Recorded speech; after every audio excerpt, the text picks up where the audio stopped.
श्रीराम समर्थ. गोपाल कृष्ण भगवान की जय. भगवान श्री विष्णूंचा सत्वगुणांनी युक्त असणारा श्रीकृष्णाचा अवतार जेव्हा संपला, त्या अवताराची जेव्हा समाप्ती झाली, तेव्हाच कलियुगाचं या जगामध्ये अवतरण झालं. कलियुगाचा प्रवेश झाल्यामुळे या जगामध्ये माणसे पापकर्मामध्ये रममाण झाली. जोपर्यंत लक्ष्मीपतींच्या चरणकमलांचा स्पर्श पृथ्वीला होत होता, तोपर्यंत कलियुगाची पृथ्वीवर येण्याची हिम्मत नव्हती. देवतांच्या कालगणनेनुसार कलियुगाचं आयुष्य 1200 वर्षाचं असतं. म्हणजेच माणसांच्या कालगणनेनुसार 4,32,000 वर्षांचं कलियुग आहे. कलियुगाच्या शेवटच्या काळामध्ये पुन्हा माणसांची मने सात्विक वृत्ती वाढून आपले खरे स्वरूप जाणतील आणि म्हणून तेव्हापासून पुन्हा सत्ययुगाची सुरुवात होईल. मी तुला पृथ्वीवरील मनुवंशाचं वर्णन करून सांगितलं. त्याचप्रमाणे प्रत्येक युगामध्ये ब्राह्मण, वैश्य आणि शूद्र यांची वंशपरंपरा असते असंही मी तुला सांगितलं. शुकाचार्य पुढे म्हणू लागले, हे राजन, शंतनूचा भाऊ देवापी आणि इक्ष्वाकू वंशातील मरू हे सध्या कलाप नावाच्या गावामध्ये वास करून आहेत. ते आपल्या तीव्र योग बलाने युक्त असणारे असे आहेत. कलियुगाच्या शेवटी भगवान वासुदेवांच्या आज्ञेवरून ते पुन्हा येथे येतील आणि पूर्वीप्रमाणेच वर्ण आश्रम धर्म स्थापन करतील. सत्ययुग, त्रेतायुग, द्वापारयुग आणि कलियुग अशी 4 युगे एकामागोमाग एक येतात. याच क्रमाने ती आपापल्या वेळी पृथ्वीवरील प्राण्यांवर आपला प्रभाव पाडतात. हे राजा, राजा हे नाव असलेल्या या शरीराचे शेवटी किडा, विष्ठा किंवा राख यामध्येच रूपांतर होते. त्यासाठी जो कोणत्याही प्राण्याला त्रास देतो त्याला आपला स्वार्थच समजत नाही, कारण त्यामुळे शेवटी आपल्याला नरकच मिळणार हे त्याला कळत नाही. ते राजा असणारे लोक असा विचार करतात की आपले पूर्वज ज्या पृथ्वीवर अखंडपणे राज्य करत होते, ती पृथ्वी आता माझ्या ताब्यात कशी राहील आणि माझ्यानंतर माझ्याच मुलाच्या, नातवाच्या किंवा माझ्याच वंशा परंपरामध्ये ती कशी राहील आणि आमच्याच वंशातील लोक याचा कसा उपभोग घेतील याचाच विचार करतात. ते मूर्ख असणारे राजे अग्नी, पाणी आणि मातीच्या या शरीराला आपलं मानतात आणि ही पृथ्वीसुद्धा आपली मानतात. शेवटी हे शरीर आणि ही पृथ्वी आणि हे संपूर्ण जग सोडून स्वतः मात्र आहे तसेच निघून जातात. परीक्षिता, ज्या ज्या राजांनी स्वसामर्थ्याने या पृथ्वीचा उपभोग घेतला त्या सर्वांना काळाने फक्त कथेमध्येच शिल्लक ठेवले. शुकाचार्य पुढे सांगू लागले, राजे लोक आपल्याला जिंकण्यासाठी उतावीळ झालेले पाहून पृथ्वी त्यांना हसून म्हणते, काय आश्चर्य आहे पहा. जे स्वतःच मृत्यूच्या हातातील बाहुले आहेत ते मला जिंकून घेऊ इच्छितात. जे स्वतः पाण्यावरील बुडबुड्याप्रमाणे असलेल्या या शरीरावर फाजील विश्वास ठेवतात, ते असाही विचार करतात की आपण प्रथम मनासह आपल्या 5ही इंद्रियांवर विजय मिळवू, त्यानंतर आपल्या मंत्री, अमात्य, नागरिक, बांधव आणि सर्व सेनेला सुद्धा वश करून घेऊ. अशा प्रकारे समुद्र वलयांकित असणारी ही पृथ्वी आपण जिंकून घेऊ. मनात मनोरे रचणारे हे सारे स्वतःच्या मृत्यूला मात्र विसरून जातात. अंतःकरण जयाच्या तुलनेमध्ये हे किती क्षुद्र फळ आहे, नाही? कारण मनोजयाचं फळ मुक्ती हेच आहे. परीक्षिता, मनू आणि त्यांचे पुत्र जे मला सोडून इथून निघून गेले, ते रिकाम्याच हाताने गेले. त्या मला हे मूर्ख राजे आपल्या युद्धामध्ये जिंकून घेऊ इच्छितात. ही सारी पृथ्वी आपली आहे असे ते मानतात. ही गोष्ट ज्यांच्या चित्तामध्ये ठाण देऊन बसलेली असते, ते माझ्यासाठी पिता पुत्र, भाऊ भाऊ आपापसात लढतात. प्रसंगी एकमेकांचे प्राणही घेतात. एकमेकांना म्हणतात, अरे मूर्खानो, ही सगळी पृथ्वी माझी आहे, तुझी नाही. अशा प्रकारे ते एकमेकांशीच लढतात आणि एकमेकांना मारून स्वतःही मरतात. राजा पृथु, राजा भरत, अर्जुन, ययाती, शर्याती, शंतनू, भगीरथ, हिरण्यकश्यपू, रावण, भौमासूर, तारकासूर इत्यादी अनेक शक्तिशाली राजे होऊन गेले. ते सर्वजण ज्ञानीसुद्धा होते, शूर होते आणि सर्व पृथ्वीला जिंकून घेणारे अजिंक्य असे होते. तरीसुद्धा हे राजा सारेजण मरण पावले. त्यांनी अगदी अंतःकरणापासून माझ्यावर ममत्व बाळगले. परंतु हे राजा, काळाने त्यांच्या इच्छा धुळीला मिळवल्या आणि आता फक्त त्यांची कहाणीच शिल्लक आहे. हे परीक्षिता, मरून गेलेल्या त्या महान पुरुषांच्या कथा मी तुला सांगितल्या. त्या ज्ञान आणि वैराग्याचा उपदेश करण्यासाठीच. पण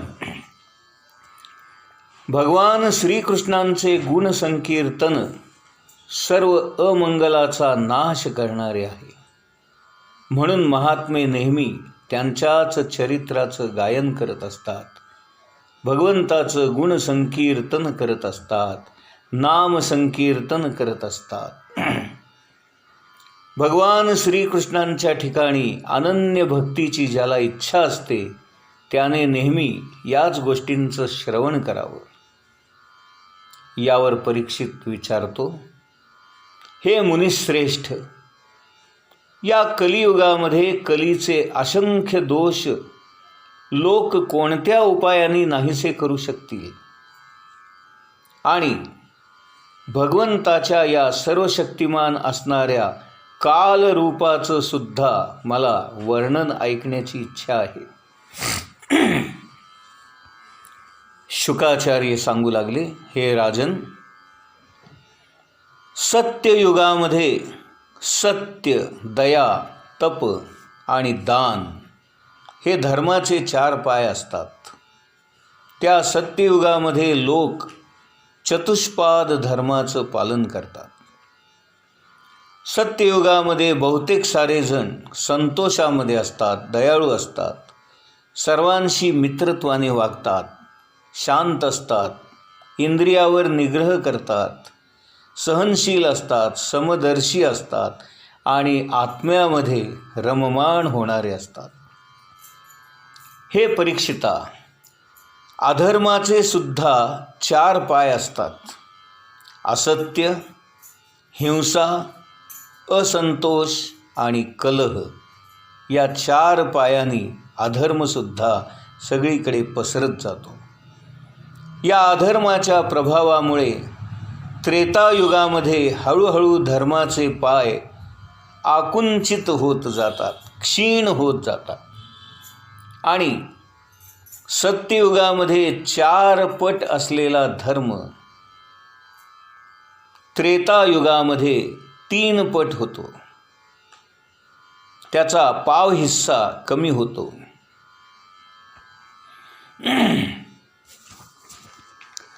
त्रेतायुगामध्ये ब्राह्मणांचे आधिक्य असणारे 4 वर्ण असतात.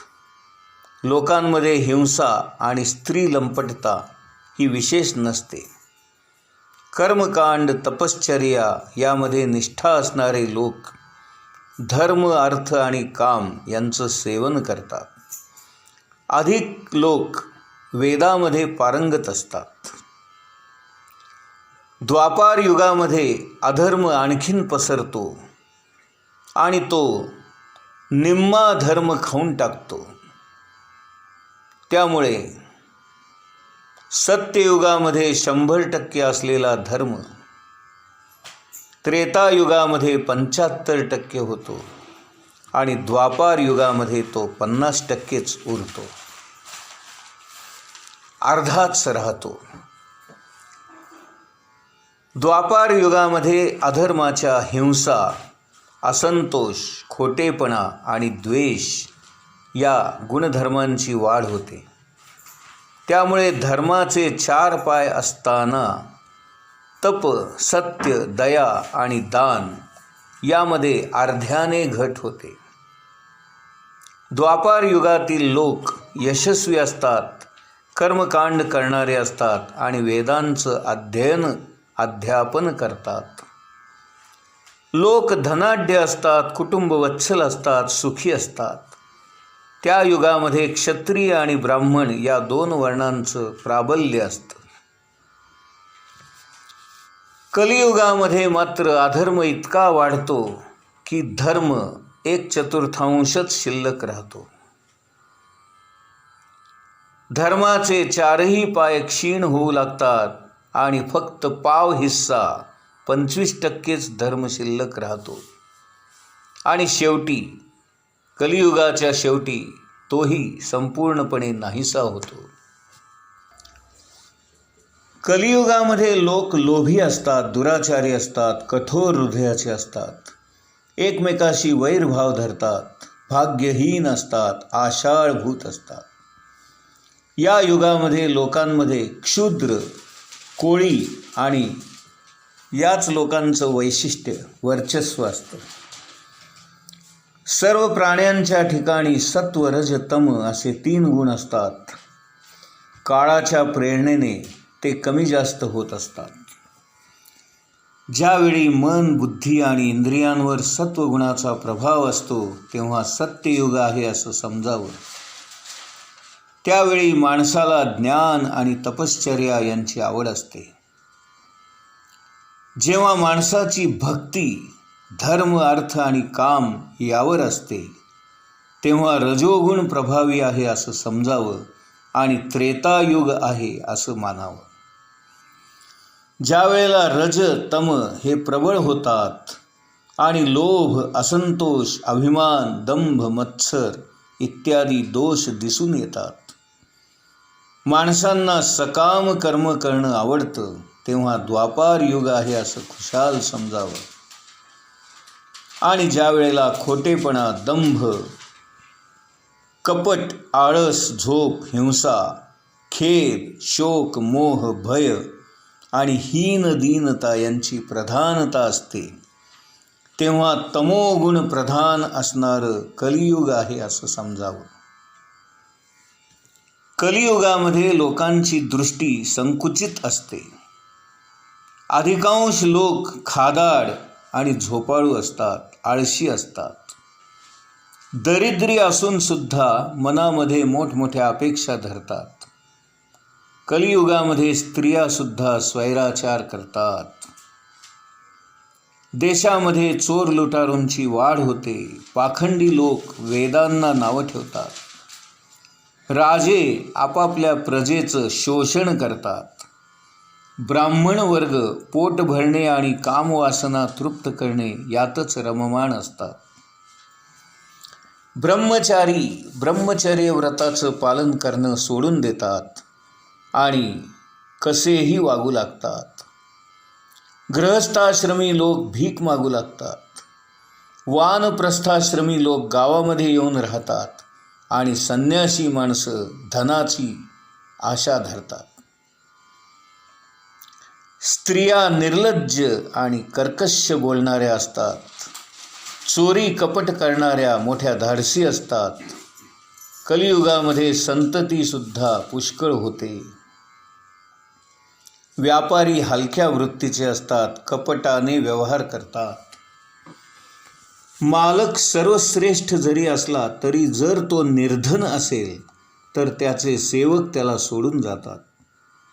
आणि जेव्हा सेवक संकटात सापडला असेल तेव्हा मालक त्याला सोडून देतात.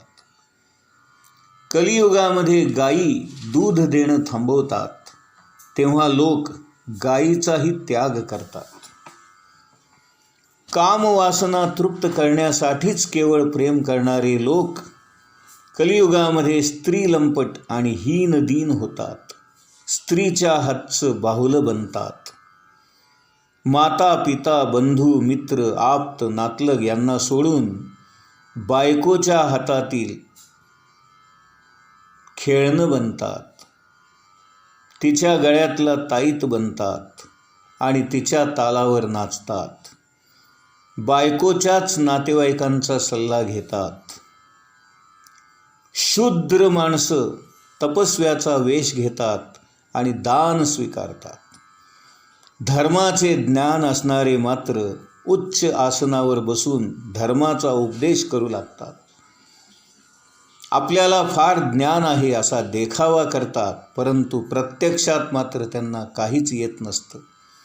गोपाल कृष्ण भगवान की जय.